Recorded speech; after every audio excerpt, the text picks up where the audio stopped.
Hello everyone, welcome back to our channel. ఈరోజు recipe వచ్చేసి plain biryani and నాటుకోడి curry. ఎలా చేసుకోవాలో ఈ వీడియోలో సింపుల్గా చూసేద్దాం. చాలా టేస్టీగా, చాలా బాగుంటుంది. ఉల్లిపాయ నంచుకొని తినండి, సూపర్ టేస్టీ. ఇంకా రెసిపీలోకి వెళ్ళిపోతే ఒక బాండీలో ఆయిల్ వేసుకోవాలి. ఆయిల్ హీట్ అయ్యాక 2 లవంగాలు, చెక్క, బిర్యానీ ఆకు వేసుకోవాలి. తర్వాత అందులోనే కరివేపాకు, పచ్చిమిర్చి, ఉల్లిపాయ ముక్కలు వేసుకొని బాగా ఫ్రై చేయాలి. బ్రౌన్ కలర్లోకి వచ్చాక వాష్ చేసుకున్న నాటుకోడిని ఈ మిశ్రమంలో వేసుకోవాలి. బాగా వేపుకోవాలి. అటు ఇటు కలుపుకుంటూ నాటుకోడిని బాగా ఫ్రై చేసుకోవాలి. మూత పెట్టుకుంటూ దగ్గరికి మగ్గనివ్వాలి. బాగా ఫ్రై అవ్వాలి. తర్వాత అందులోకి 2 టమాటీలు చిన్న ముక్కలుగా కోసుకొని వేసుకోవాలి. టమాటీలు మగ్గినంత వరకు బాగా ఫ్రై చేయాలి. తర్వాత ఇందులోకి 1 టేబుల్ స్పూన్ అల్లం వెల్లుల్లి పేస్ట్ వేసుకోవాలి. వేసుకొని ఒకసారి బాగా కలుపుకోవాలి. కలుపుకున్న తర్వాత 1 table spoon salt, 3 table spoon కారం వేసుకోవాలి. తర్వాత ఇందులోకి 1 table spoon chicken masala, 1 table spoon garam masala వేసుకోవాలి. బాగా కలుపుకోవాలి. అటు ఇటును బాగా కలుపుకొని కారం పచ్చివాసన పోయేంత వరకు బాగా ఫ్రై చేయాలి.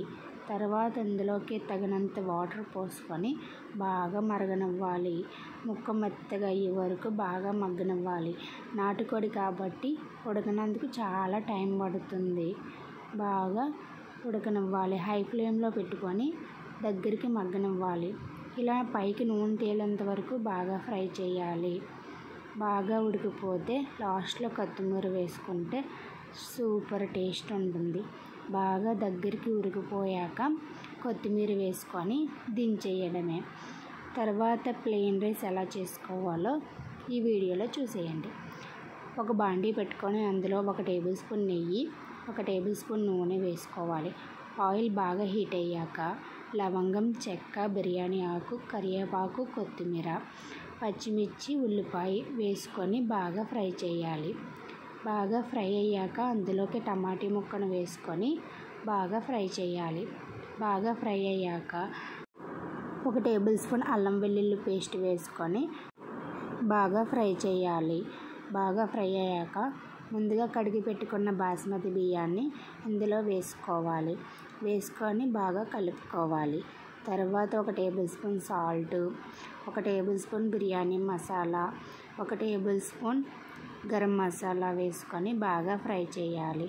బాగా ఫ్రై అయ్యాక నీళ్లు పోసుకోవాలి. నేను 1 గిన్నెతో బాస్మతి బియ్యాన్ని తీసుకున్నాను. 1 గిన్నెకి చొప్పున 2 గిన్నెలు నీళ్లు పోసుకొని బాగా ఉడకనివ్వాలి. నీళ్ళు పోసుకొని ఉప్పు సరిపోయిందో లేదో చూసుకొని మూత పెట్టుకొని హై ఫ్లేమ్లో ఉడకనివ్వాలి. బాగా ఉడకాలి.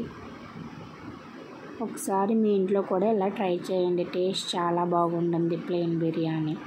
బాగా ఉడికిపోయాక అందుమీద కొంచెం కొత్తిమీర, నెయ్యి వేసుకొని బాగా మగ్గనివ్వాలి. సిమ్లో పెట్టుకొని బాగా మగ్గనివ్వాలి. టేస్ట్ చాలా బాగుంటుంది. ఒకసారి మీ ఇంట్లో ట్రై చేయండి. నా వీడియో ఫుల్గా చూసినందుకు thanks. Please subscribe and share, like. నాటుకోడి కూర ప్లెయిన్ బిర్యానీ చాలా బాగుంది. Thank you for watching. Bye bye.